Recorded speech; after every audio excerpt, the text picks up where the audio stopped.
Three, two, one. Yan guys, samahan nyo ako magluto ng pinakbet.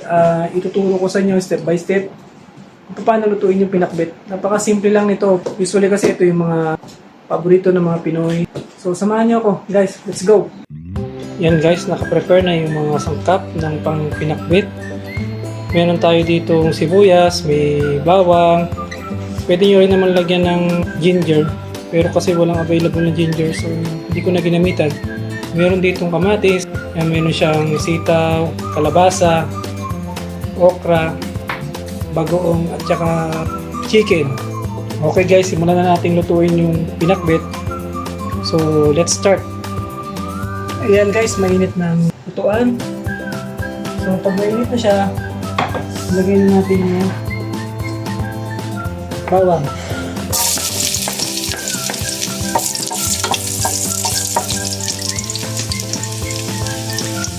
Hindi na natin kailangan masyadong lutuin yung bawang. So pagkalagay ng bawang, mga 5 seconds, lagay na natin yung sibuyas.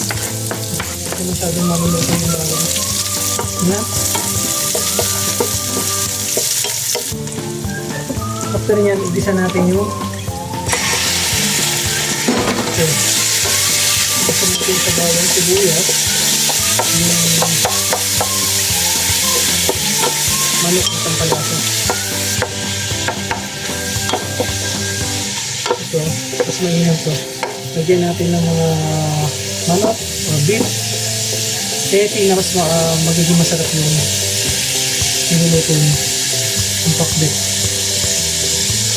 So yan yun lang, igisa nyo lang. Ano yun yung nakunti. Hindi na kailangan ito ng gusto. Makita lang na medyo mag-brown daw na konti yung manok. So ilalagay na natin yung after nyo nalagay na natin yung kamatis pala.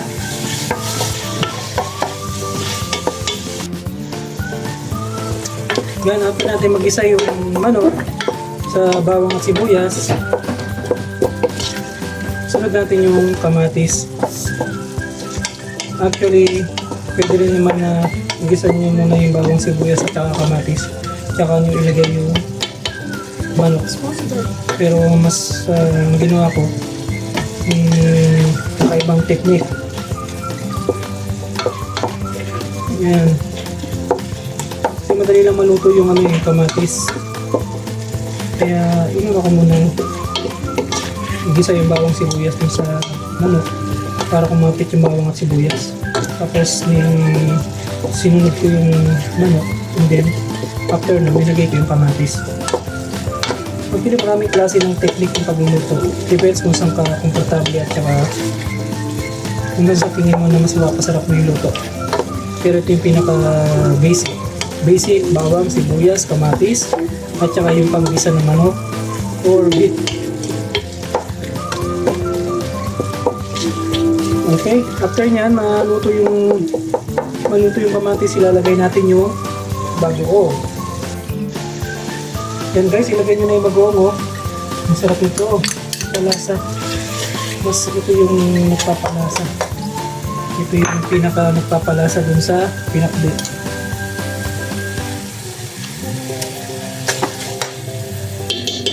Dito 4 spoon. Yan, ganyan pwede.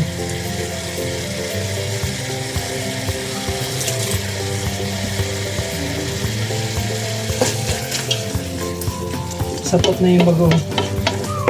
So, yan. Yan, maluto yung bagoong. Kumapit ang lasa. Another 1 minute. After ng 1 minute, pwede na natin ilagay yung mga gulay. Siyempre, unahin natin yung kung ano yung matigas. Yung kalabasa. Napakasimple at napakamabilis ng gawin. Ang kailangan lang ay presensya para maluto ito.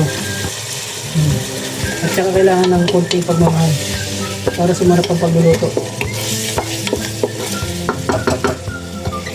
Yan ang pinaka susi.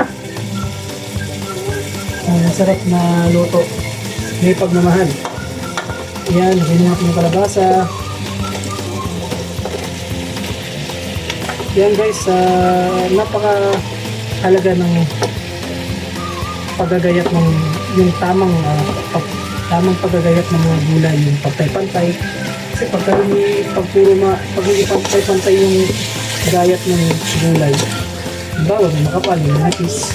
Hindi siya yung pantay-pantay yung pagluto. Merong tuna, merong hindi pa. Kaya napaka-importante ng paggayat ng yung proper paggayat ng mga gulay. Tansyado mo. After ng 2 minutes, lagyan natin yung mga sumunod ng mga another gulay.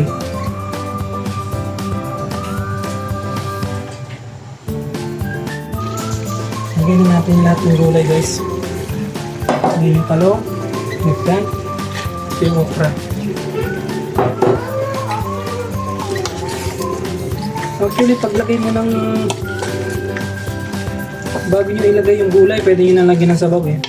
Pero ako mas preferred ko yung sinasangkot ko muna lahat ng gulay para kumapit yung lasa talaga nung bagoong, nung mga ginisang bawang, sibuyas, kamatis dito sa gulay.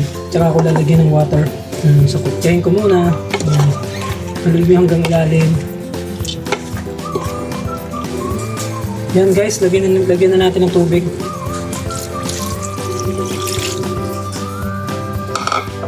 Kahit mga 2 cup of water. Yan, sapat na yan. Tansyahin nyo na lang din. Kasi depende rin sa dami ng niluto nyo eh. Pero huwag yung gawing sinigang ha. Hindi ko sinigang. Pagimitan kasi sa mga naglalagay ng mga water, overloaded nila ng tubig. Sapat lang. Yan guys, ang tubig nilagay ko lang mga 1 cup or 2 cup of water. So, nasa sa inyo naman kung gusto niyo na medyo mas masabaw, kahit 3 cup of water, pwede rin naman. So, pag mga bata, may hilig sa masasabaw, kaya dinagdagan ko ng sabaw. Tansyahin nyo na lang kapag medyo matabang-tabang, kahit dagdagan nyo na lang ng asin or patis. And guys, tapos na. So, check natin yung lasa ng pinakbit. Kung tama na yung pagkaluto ng gulay, tsaka yung lasa. Natin.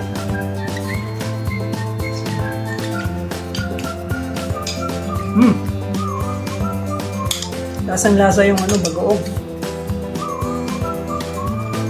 Tsaka yung manok. Kung ayaw nyo naman ng manok, pwede rin naman kung ayaw nyo ng manok guys, pwede rin naman yung pwede nyo rin ilagay dito yung atay na manok. Kaya kung sanabi ko, pwede rin beef, anything na masarap siya. Yung mga meat na pwede nyo ilagay. Bismillah. Wow. Mashallah. So guys, so yung pagluluto ko ng pinakbet, hindi ako lisensyado na nagluluto or chef. Just only sharing my experience kung paano lutuin yung pinakbet. Thank you.